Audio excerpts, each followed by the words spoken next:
ಒಮ್ಮೆ ನೆಲದ ಮೇಲೆ ಮಕ್ಕೊಳ್ಳುವ ಪ್ರಸಂಗ ಬರ್ಬೋದು, ಒಮ್ಮೆ ಡೆನ್ವಲಪ್ ಬೆಡ್ ಮೇಲೆ ಮಕ್ಕಳು ಪ್ರಸಂಗ ಬರ್ಬೋದು. ಅವ ನೆಲ ಹಾಸಿಗೆ ಮುಖ್ಯ ಅಲ್ಲ, ನಿದ್ರೆ ಮುಖ್ಯ ಅವನಿಗೆ ಅಷ್ಟೇ. ನಿದ್ರೆ ಬಹಳ ಮುಖ್ಯ ಬದುಕಿಗೆ. ಒಮ್ಮೆ ಚಲೋ ಊಟ ಸಿಗಬಹುದು, ಒಮ್ಮೆ ಭಿಕ್ಷಾನ್ನ ಸಿಗಬಹುದು. ಊಟ ಚಲೋದೋ ಭಿಕ್ಷ ಮುಖ್ಯ ಅಲ್ಲ, ಹಸಿವು ಮುಖ್ಯ ಜೀವನದಲ್ಲಿ ಅವನಿಗೆ ಅಷ್ಟೇ. ಒಮ್ಮೆ ಚಲೋ ಉಡುಗೆ ಉಡಬಹುದು, ಒಮ್ಮೆ ಹರಕ್ಕೆ ಬಟ್ಟೆ ಬರಬಹುದು. ಜೀವನದೊಳಗೆ ಉಡುವ ಬಟ್ಟೆಗಿಂತ ನಡೆಯುವ ಬಟ್ಟೆ ಬಹಳ ಮುಖ್ಯ ಅನ್ನೋದು ಮನುಷ್ಯ ಅರ್ಥ ಮಾಡ್ಕೋಬೇಕು. ಮನಸ್ವಿ ಕಾರ್ಯಾರ್ಥಿ ನ ಗಣಯತಿ ಚ ದುಃಖಂ ನ ಸುಖಂ. ಒಬ್ಬ ಸಂಕಲ್ಪ ಸಿದ್ಧಿ ಪುರುಷ ಹೆಂಗೆ ಬದುಕ್ತಾನಂದ್ರೆ ಒಮ್ಮೆ ಸುಖ ಬರ್ತೈತಿ, ಒಮ್ಮೆ ದುಃಖ ಬರ್ತೈತಿ. ಭಗವಂತನೇ ಸುಖವೂ ಖಾಯಮಲ್ಲ ಈ ಜೀವನದಲ್ಲಿ, ದುಃಖವೂ ಖಾಯಮಲ್ಲ. ಇದು ಬರ್ತೈತಿ ಹೋಗ್ತೈತಿ ಅಷ್ಟೆ.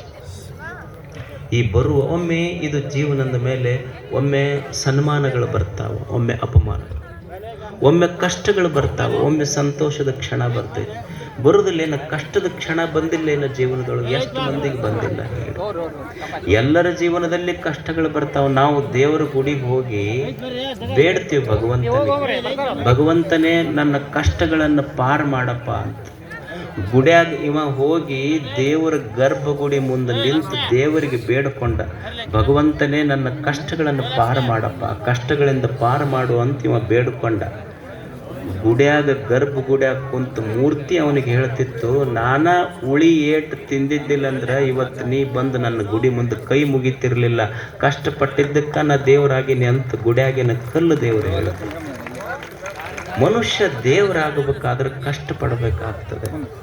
ನಾವು ಕಷ್ಟ ಬಂದಾವಂತ ತಿಳ್ಕೊಂಡು ದೇವ್ರ ಹತ್ರ ಹೋದ್ರೆ ಅವ ಏನಂತಾನ, ನಿನಗೆ ಹೊಸ ಶೈನಿಂಗ್ ಬರ್ಬೇಕು.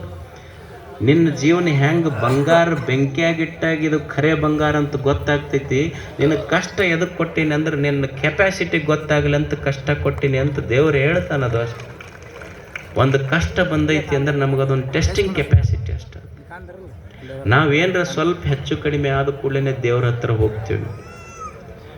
ಒಬ್ಬ ಈ ಕಂಪನಿ ಇರ್ತಾವಲ್ಲ ಊರಾಗ, ಅವ ಬರೇ ಚುಟ್ಟ ಸೇದೋದು, ರೊಕ್ಕ ಕೊಟ್ಟಲ್ಲ, ಮಂದಿ ಸೇದಿ ಒಗೆದಿದ್ದು. ಅವು ಯಾವೂ ಸಿಗಲಿಲ್ಲ. ಒಂದು ದಿವಸ ಅಲ್ಲೇ ಅವ ಏನು ಮಾಡ್ತಾನೆ, ಏನು ಕೆಲಸ ಇರಲಿಲ್ಲ, ಬೊಗಸಿರಲಿಲ್ಲ. ಬಸ್ ಸ್ಟ್ಯಾಂಡಿಗೆ ಕುಂದಿರ್ತಿದ್ದ. ಊರ ಮುಂದೆ ಮಾರುತಿ ಗುಡಿ ಇತ್ತು, ಎಲ್ಲರೂ ಹೋಗ್ತಿದ್ರು ಅಲ್ಲಿಗೆ. ಇವ ಏನು ಹೋಗ್ತಾವೆ ಇವು ಗುಡಿಗೆ, ಎಷ್ಟು ಜನ ಹೋಗ್ತಾವೆ, ಏನು ಕೊಟ್ಟ ನೀವು ಅಂತ ಕುಂದಿರ್ತಿದ್ದ. ಒಂದು ದಿವಸ ಯಾರೂ ರೊಕ್ಕ ಕೊಡಲಿಲ್ಲ, ಕೈಯಾಗ ಪಾಕೆಟ್ನಾಗೂ ರೊಕ್ಕ ಇರಲಿಲ್ಲ. ದೇವ್ರಿಗೆ ಅಂದ, ನೋಡಪ್ಪ ಇಷ್ಟು ಮಂದಿ ನಡ್ಕೊತಾರೆ, ಭಾಳ ಮಂದಿ ನಿನ್ನ ಗುಡಿಗೆ ಬರ್ತಾರೆ, ನೀ ಖರೆ ಸತ್ತುಳ್ಳವಾದ್ರೆ ಒಂದು 100 ರೂಪಾಯಿ ಸಿಗ್ಬೇಕು ನೋಡಿ ನನಗೆ ಇವತ್ತು. ಬಂದು ಹೋಗಿ ನಮಸ್ಕಾರ ಮಾಡ್ದ. ನಮಸ್ಕಾರ ಮಾಡಿ ದೇವ್ರಿಗೆ ಹೇಳ್ದೆ, ಈಗ ನೋಡು ನೀ ಖರೆ ಸತ್ತುಳ್ಳವಾದ್ರೆ 100 ರೂಪಾಯಿ ಸಿಗ್ಬೇಕು ನಮಗೆ ಇವತ್ತು. ಮತ್ತು ನಾವೇನು ಉದ್ರಿ ಭಕ್ತರಲ್ಲ, ನೀನು 100 ರೂಪಾಯಿ ಕೊಟ್ಟಂದ್ರೆ ಮತ್ತೆ ನಿನಗೆ 50 ರೂಪಾಯಿ ಮುಟ್ಟಿಸಿ ಹೋಗ್ತೀವಿ ನೀನು ಹೊಂಡಿ ಪೆಟ್ಟಿಗೆಗೆ ಅಂದವ. ಅಂದು ಹಿಂಗೆ ಬರಕತ್ತಿದ್ದ, ನೋಡ್ತಾನ ಒಂದು ನೋಟ ಬಿದ್ದಿತ್ತು ಎದುರಿಗೆ. ತಗೊಂಡ ನೋಡ್ತಾನ 50 ರೂಪಾಯಿ ನೋಟ್. ಅದಕ್ಕೆ ಬರ್ತಾರಪ್ಪ ನಿನ್ನ ಗುಡಿಗೆ ಜನ. 50 ರೂಪಾಯಿ ಕೊಟ್ಟು ಖರೆ ನಾ ಕೇಳಿದ 100 ರೂಪಾಯಿ ನಿಂದ 50 ರೂಪಾಯಿ ಮುರ್ಕೊಂಡ ಕೊಟ್ಟಿನಿ ಅಂದವ ದೇವ್ರಿಗೆ.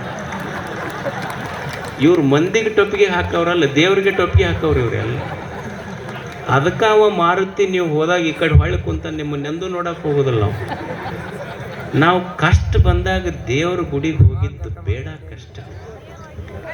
ಆದ್ರೆ ನಾವು ಎದಕ್ಕೆ ಹೋಗಬೇಕು ಅಂದ್ರೆ ಬರೇ ಭಿಕ್ಷುಕನಾಗಿ ದೇವನ ಗುಡಿಗೆ ಹೋಗೋದಲ್ಲ, ದೇವನ ಗುಡಿಗೆ ಹೋಗೋದು ಭಗವಂತನೇ ನಾನು ಭಿಕ್ಷುಕನಾಗಿ ನಿನ್ನ ಹತ್ರ ಬಂದಿಲ್ಲ, ಜೀವನ ಕೊಟ್ಟಿಯಲ್ಲ, ಕೊಟ್ಟ ಜೀವನಕ್ಕಾಗಿ ಒಂದು ಧನ್ಯವಾದ ಹೇಳಲಿಕ್ಕೆ ಬಂದಿನಿ ಅಂತ ಭಗವಂತನ ಹತ್ರ ಬರ್ತವೆ. ಜೀವನ ಅಂದ್ರೆ ಸ್ವಲ್ಪ ಕಷ್ಟ ಸುಖ ಇರ್ತವೆ.